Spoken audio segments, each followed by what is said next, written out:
Ano naman po kaya ang napatutunayan sa ating Panginoon Diyos ng mga tunay na lingkod ng Diyos na nagsasagawa ng pagpapasalamat?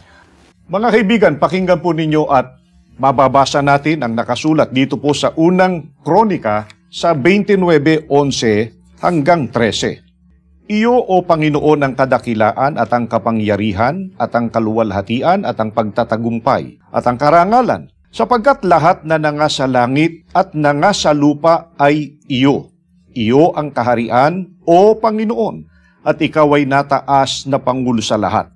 Ang mga kayamanan at gayon din ang karangalan ay nangagmumula sa iyo, at ikaw ang nagpupuno sa lahat. At nasa iyong kamay ang kapangyarihan at kalakasan, at nasa iyong kamay ang pagpapadakila at pagpapalakas sa lahat.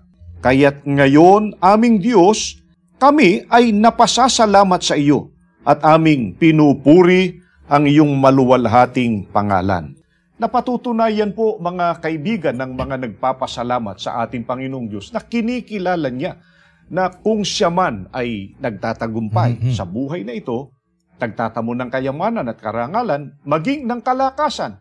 Lahat ng iyan, kapatid na dindo, ay kaloob ng ating Panginoong Diyos. Ang totoo, kahit dumaraan man ng isang tao sa pagsubok, pero ang pananatili, di ba, ng kanyang buhay, ito po ay kagandahang loob pa rin ng ating Panginoong Diyos. Kaya nga, isang napakahalagang pananagutan ng tao sa ating Panginoong Diyos ang magpasalamat at pumuri sa Kanya.